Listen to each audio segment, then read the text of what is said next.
Well, Faster Mai, good evening. You are listening to Update here on Manx Radio. It's just gone 5 p.m. We're going to have a rundown of the day's main news before 5:30. Coming up tonight, the bus strike is in its third day. So how are passengers coping, and is there any sign of a breakthrough?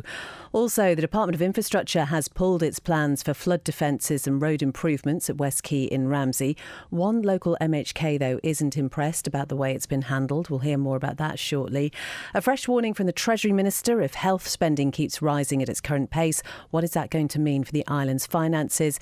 And in the House of Keys tomorrow, there'll be a question about what consideration's been given to banning social media for those under 16 over here.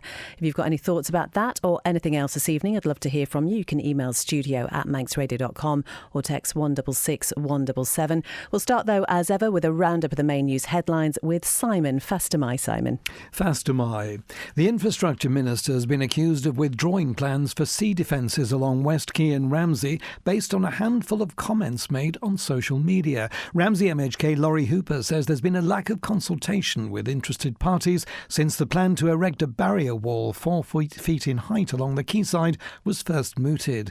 The DOI claims today's decision to withdraw the plan is based on serious concerns raised locally about the scale and impact of the design. A road between Port St Mary and Port Erin has been closed due to sinkhole. The route along Four Roads to Beach Road is expected to stay shut until Thursday, though the closure time may be changed depending on the extent of the issue.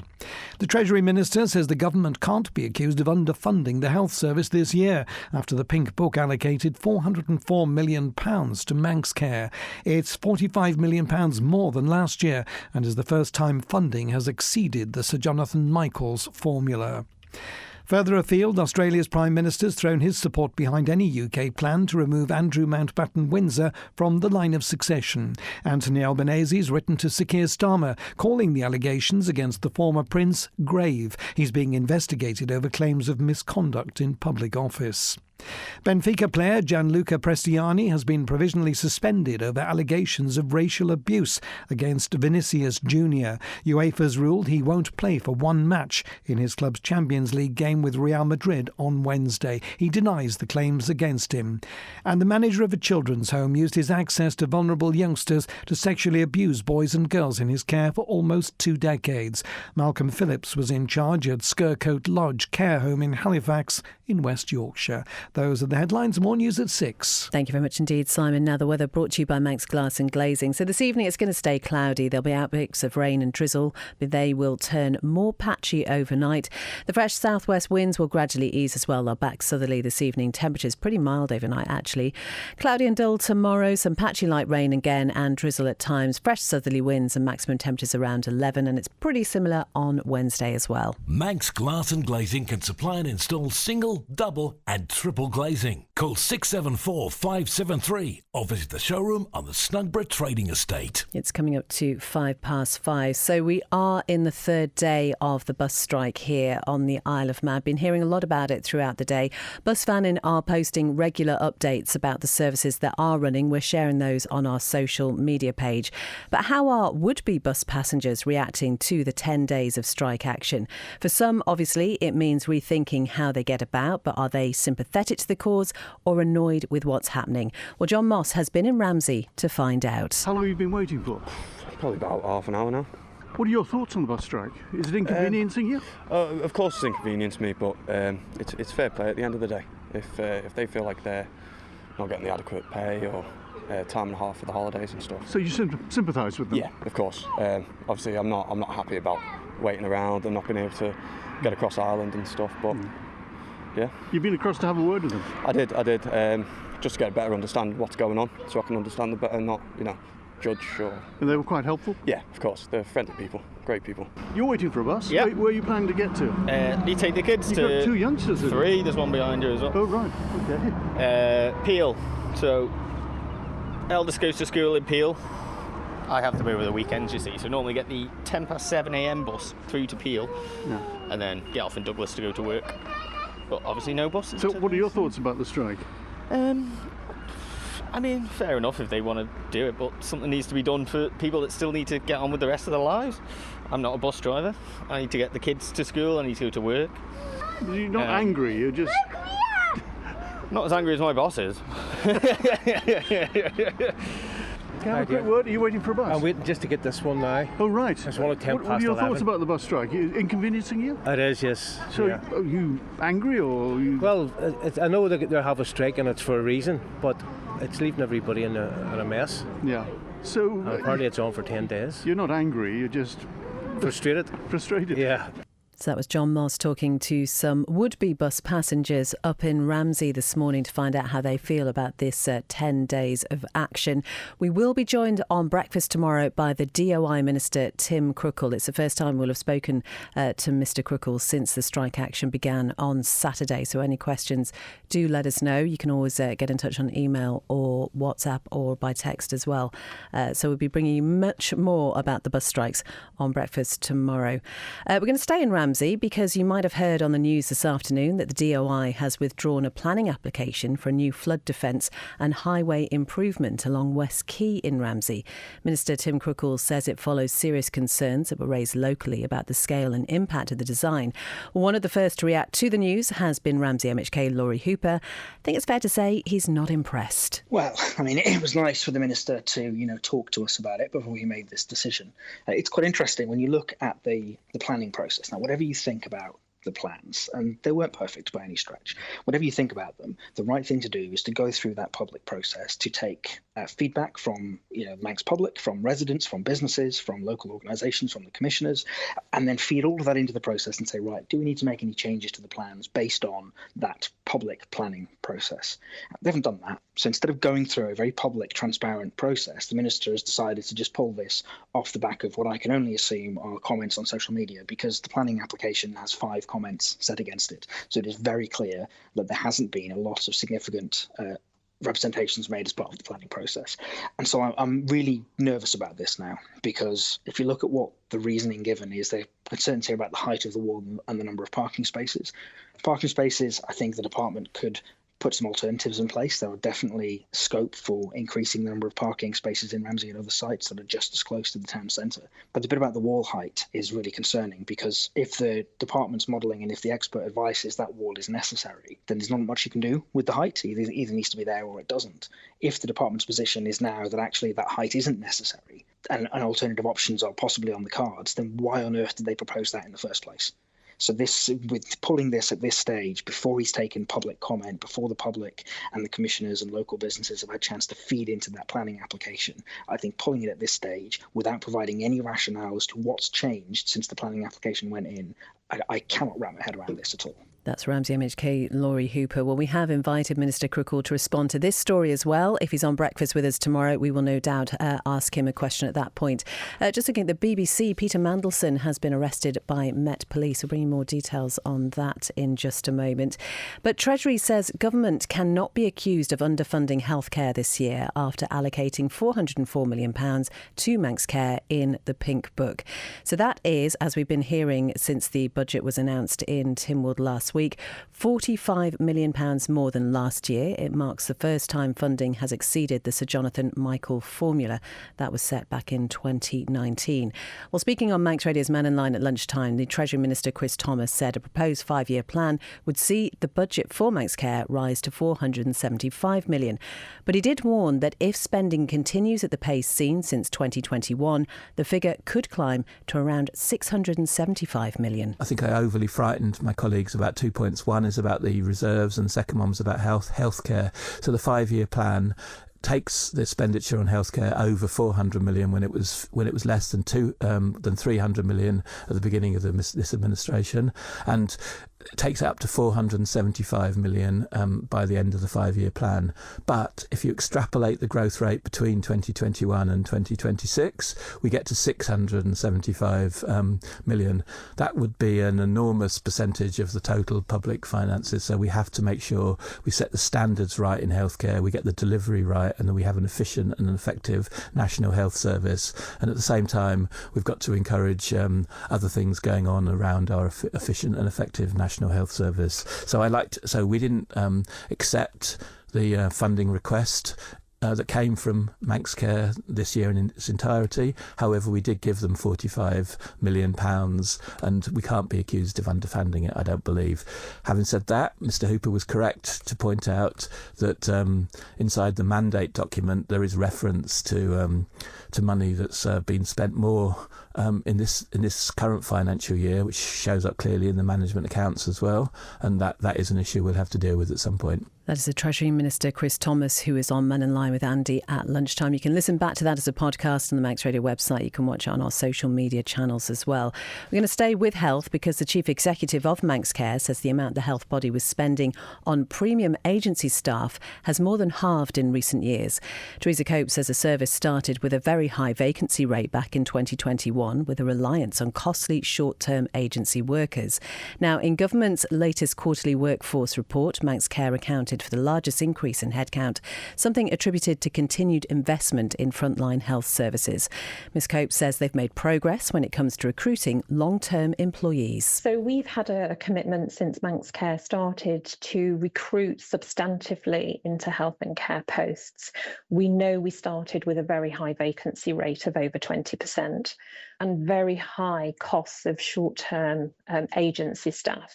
So, for example, in 2021-22, we had a substantive vacancy rate of over 20%, and we were spending £13.2 million on premium agency rates. That isn't the best for high quality healthcare. What we want is people who will come to the island, join teams, work as part of a team for a long period of time. So substantive recruitment is really important in health and care.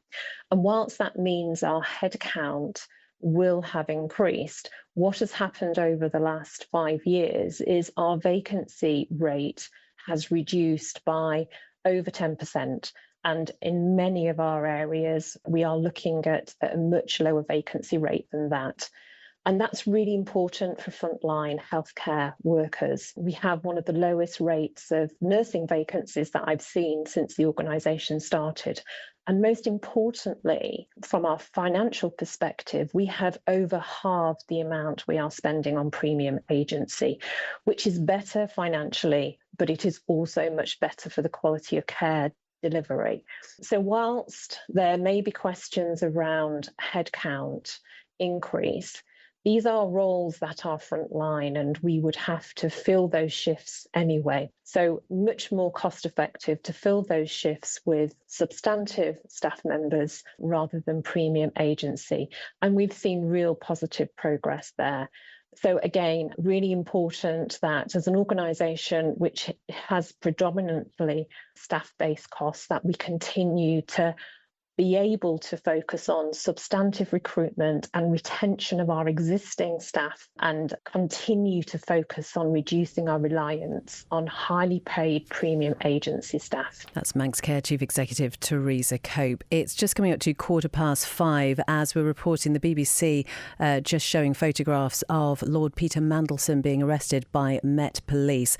The Met has issued a statement. It says officers have arrested a 72-year-old man on suspicion of misconduct in public office. He was arrested at an address in Camden on Monday and has been taken to a London police station for interview. This follows search warrants at 2 addresses in the Wiltshire and Camden areas. There'll be no doubt more on that as the evening goes on. Manx Radio Travel, serviced by Quayside Tyres. So nothing to report on the police pages. If you do spot anything when you're out and about and are able to let us know, that is brilliant. Quegg, though, there are still those temporary lights at the bottom of Quegg Hill. That's near the railway bridge. That's for sewer works. Obviously, it was closed for a time from Friday. That whole road was closed. But fortunately, just the lights there now. Still temporary lights on Cool Road near the Business Park and on Braddon Road, just up from Braddon Bridge. There aren't lights. I think it was reported there were going to be lights on the Strang Road. We understand they are not going to go in place until the work on Braddon Road is completed. All okay down at the airport. The Manxman due into Douglas at 5:30, heading out again for Heysham at 7:15. Manx Radio Travel, serviced by Quayside Tyres. Call Quayside Tyres on 664417 to book your free vehicles winter check so your vehicle is safe for you and other road users. Earlier this year, Australia raised eyebrows around the world when it banned social media for anyone under the age of 16. And tomorrow, in the House of Keys, the Arbury Carstana Maloo MHK Jason Morehouse, a former teacher, will ask what consideration has been given to implementing a similar move over here. He's been talking to Lewis. It's quite an interesting one. Every few weeks we get schools visiting the Tynwald building. They come round, they talk to us, and we had a visit from Arbury School about a month ago, and this was kind of a big topic in the news. It was happening in Australia, and it was something the pupils raised with us and said, is this happening here? And as they were leaving, one of them said, you ask questions, don't you, sir? And I said, yeah. And he said, well, would you consider actually asking the Chief Minister if this has been considered? You've told us you've heard nothing about it. It's not being discussed in Tynwald, so can you make that move for us? So it does seem an appropriate time to just ask the Chief Minister, has this been considered? What's happening in education? What's happening in the Home Affairs Department? Is it something that could move forward after the next election? What do you think, given your education background? I recognise there are issues with it, but at the same time, it can offer advantages. So getting the balance right is going to be a challenge. It's very interesting to see how some of the children in Australia have responded in terms of being able to alter their settings and things.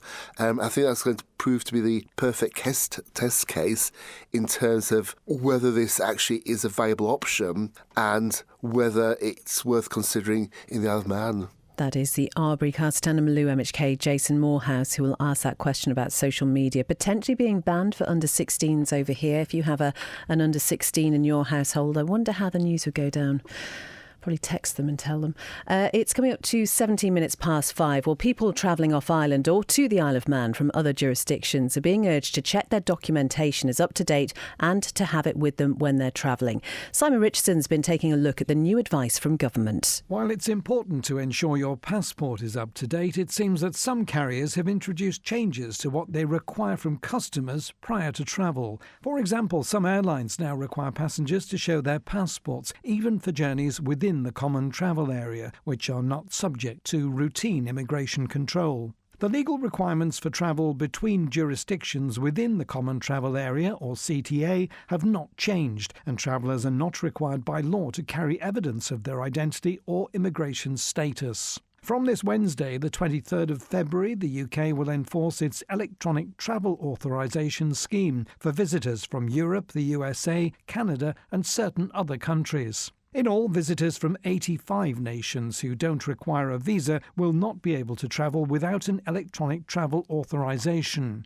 Further details about the Isle of Man scheme will be shared in due course. Simon Richardson reporting there. Well, we know that the issues for some people within the common travel area, and certainly coming to and from the Isle of Man, have been quite well documented on Manx Radio recently, and we will have more on it tomorrow morning on Breakfast.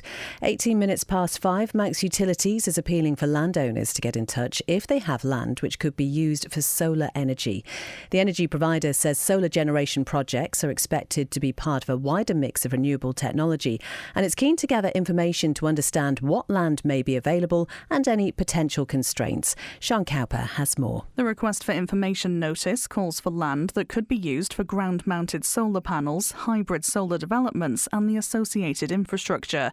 Sites would need to be a minimum of 5 acres, preferably brownfield or agricultural land, and not on a floodplain. Manx Utilities would particularly like to hear about areas with low environmental constraints, low visibility and with minimal shading. It says at this stage of the process no preferred configuration has been determined and that it's seeking to understand the availability of land to support its decisions going forward. This could include the development of a single large-scale solar site or multiple medium-scale sites across the island. Those offering their land would need to be able to have a clear determination of ownership and be willing to lease or sell.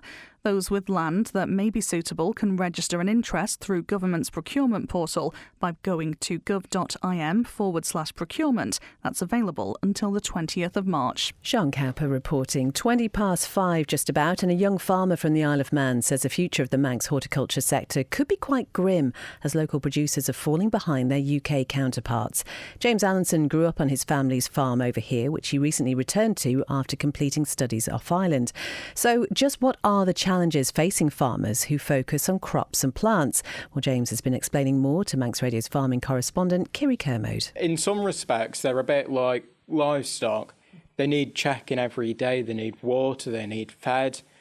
And it is very important that you keep a close eye on them, because in a week they'll soon develop a disease. And do you find there is more diseases becoming apparent in the horticultural sector? The diseases have always been there. It's just the severity of them. It's quite influenced by the weather. A good example is diamondback moth. When I was about 10, probably never seen it, never heard of it. And then there was a jet stream come from Europe that brought them over. And it really hammered the crops because they leave little caterpillars on them that eat the leaves.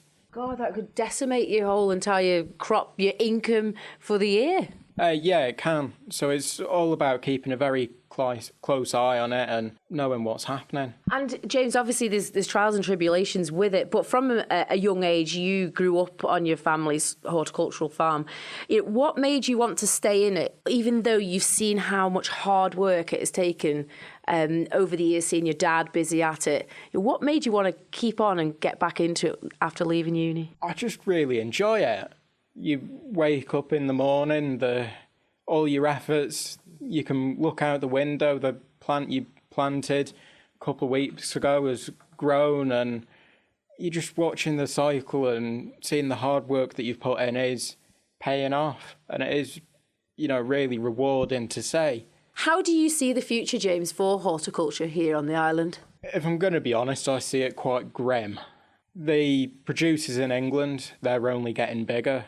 In comparison, we're probably a similar size. And as they get bigger, they're investing in technology and making it more efficient for them. And it's sort of pushing us a bit behind. That is James Allinson talking to Kiri there, and you can hear more from him on the latest edition of Countryside, available now as a podcast at manxradio.com.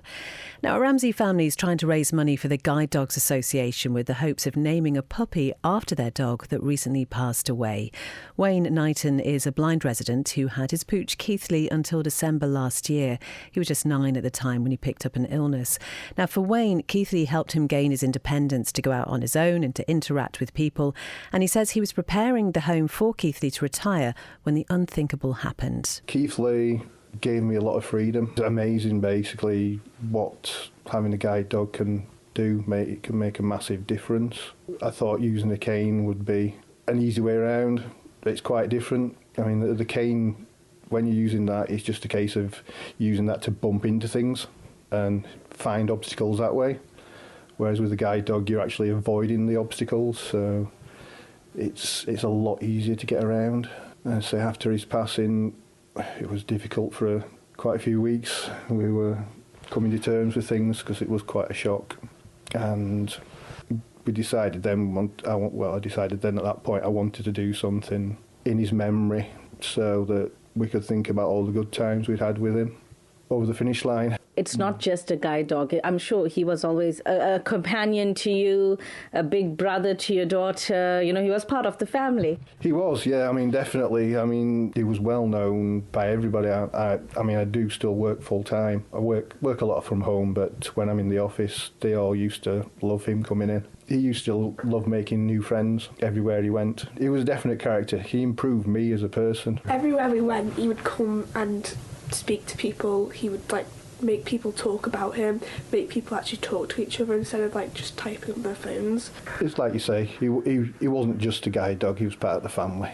When I was matched up initially with Keithley, I had to travel over to Manchester and we were put up in a hotel for the 2 weeks of the training. So they do spend that bit more, I suppose, on people over on the Isle of Man. I mean, they come out and visit on a regular basis as well. So they have to travel over here and get hotels and things like that. It's not a case of them just popping to the next town along and things like that. So it is something where they clearly they're not forgotten about the Isle of Man as such. So I want to sort of flip that around and make sure the Isle of Man haven't forgotten about them. If people want to find out more about what events we're going, especially if they're living in Ramsey, Ramsey, then can follow the Facebook page, which we got a lot of donations from friends, family and work colleagues and things like that. But if people do want to give a little bit, then there is that Just Giving page as well. Isn't that lovely? Wayne Knighton, you can find a link to the page at manxradio.com. Well, Sport on Update is brought to you by the Print Shed, and tonight it is Dave Moore. Faster My. Faster My, Beth, thank you. Let's begin with netball. And the Isle of Man finished unbeaten in the weekend's Quad Nations Series tournament in London.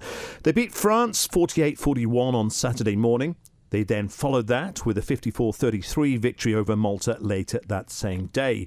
And they rounded off a superb weekend with a 70-45 triumph over Switzerland to make it 3 wins out of 3. That was yesterday. Squad co-captain Ashley Hall, she also celebrated gaining her 50th cap for the Isle of Man, as did fellow player Rachel Johnston. As for the Ireland mixed side, and this is a combined male and female team, they lost their first game against France 31-29 on Friday, but made amends when they beat the French 30-27 in the return fixture on Saturday. Football and Peel have opened up a 6-point lead at the top of the Canada Life Women's League. They beat Russian United 7-0 yesterday to keep up their 100% record. Now, just changing tack a little bit, former TT racer Guy Martin has revealed he used to take drugs.